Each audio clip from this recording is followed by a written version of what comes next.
Hey guys, so today what we're going to do is we're going to use those patterns, those rules that we found from last lesson to be able to predict future terms.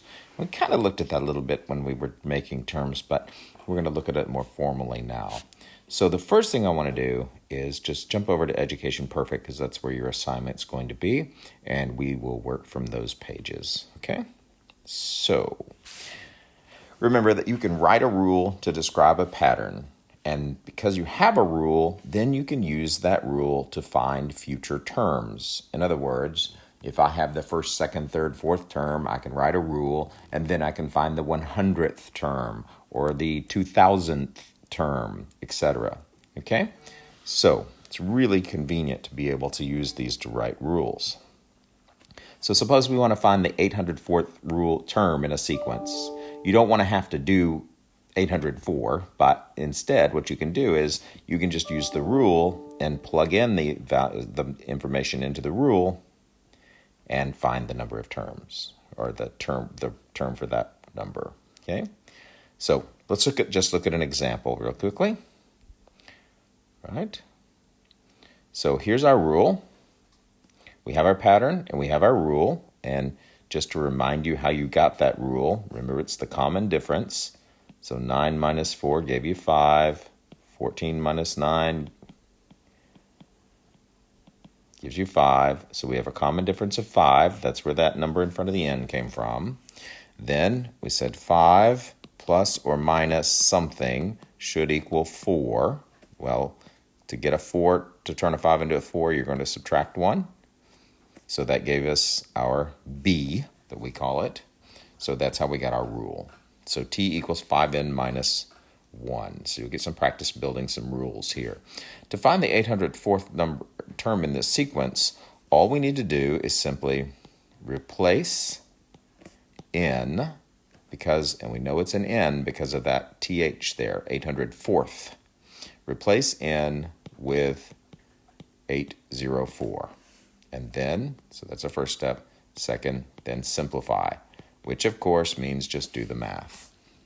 Okay, so let's do that. T equals 5n minus 1. So t equals 5 times 804. And notice I put that number in a parentheses, or bracket.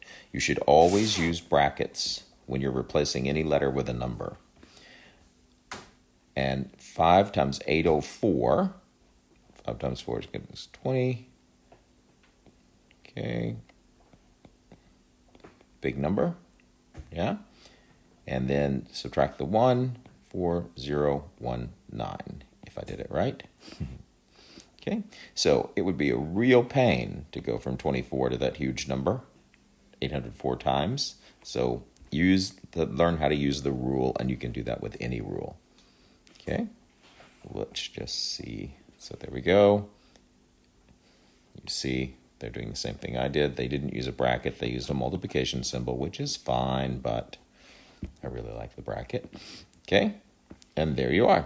So the 804th term in the sequence is 4019. Okay, much easier than going through every term of the sequence. Okay. So then it just goes to your homework where you're going to be given the rule and you just have to find the terms for the sequence. Okay, so let's go to the next section. In this section, we're going to first find the rule for a pattern we know, and then use it to predict future terms. So here we're given a chart, right, a table, and it's really easy to find the rule by using that common differences. Remember the common differences. And I would go through at least 3 just to make sure. So 3 minus 1 is 2. 5 minus 3 is 2. 7 minus 5 is 2. You don't have to write them down if you're okay with that, but make sure you're very careful about your common differences. So t equals 2n. Now I need to say 2 plus or minus something is equal to my first number, which is 1. Well, the only thing you can do to get a 2 to turn into a 1 is subtract a 1 from it. So that means my second part of the thing is minus 1. It's that easy. Okay, now we're going to find the 450th term. So t equals 2 times 450 minus 1. I like brackets better, but I'm going to go with the flow. T equals 2 times 450 is 900 minus 1, which gives us t equals 899. Right? So once you do that, find the rule, then it's simply a matter of plugging the number in to get the value. Okay? All right. Remember, you can pause these videos if you want more time to write these notes down in your notebook. Okay, so any pattern. So there you go. They're just talking about the pattern and how to create the pattern. Then they're talking about putting the 450 in, and there you go, $8.99. All right?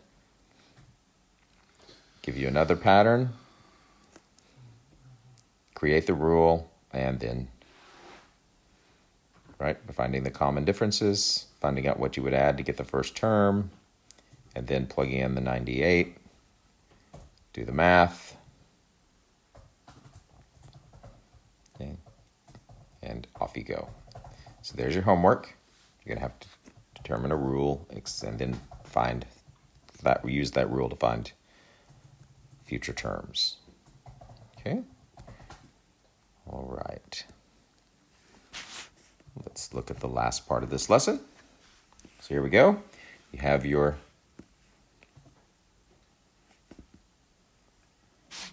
sequence. Then what we need to do is find a rule for it. Okay? And remember, n and t is what we use. So let's go ahead and find the rule for this one. T equals 2n plus b.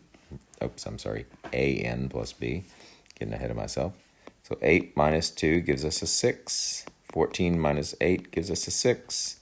20 minus 14 gives us a 6. So we have a common difference of 6.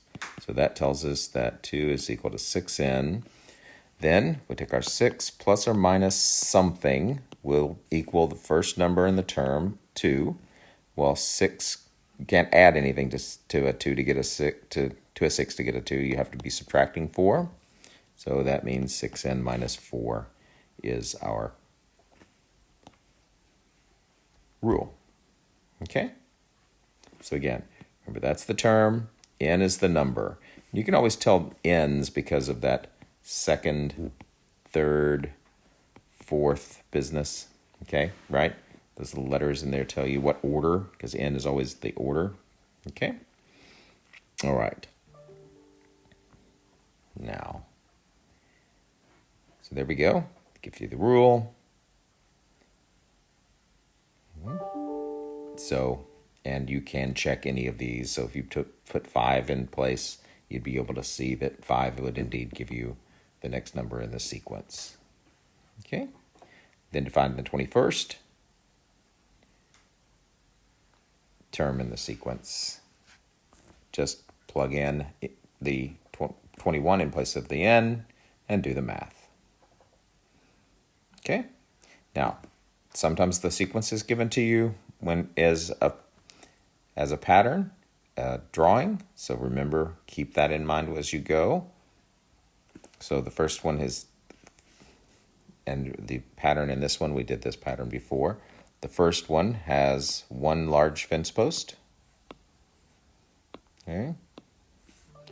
Second one has 2, etc. So make sure you remember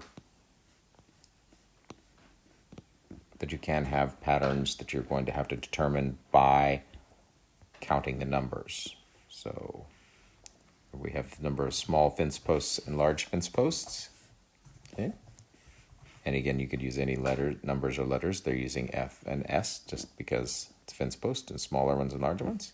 So we get 4 fence posts. For every large one, there's 4 small ones. Okay. And use your rule. We did this problem in the last homework. Then you can find any number by simply replacing it with the proper number, the n, and go. Okay? Remember, when you're doing shapes, these are matchsticks, so you're counting matchsticks. So be careful with the patterns here. This is not 1, 2, 3 triangles, right? Instead, it's 3, 5, 7 matchsticks. Okay, number of matchsticks, not the shapes. All right, well, that should get you going there. So get those done, and that will be our last lesson before the holiday break. So your homework will be up on Education Perfect, and you should be good to go. Thanks so much. Have a great holiday break. Let me know if you need anything at all. I'll be here for you. Okay, bye.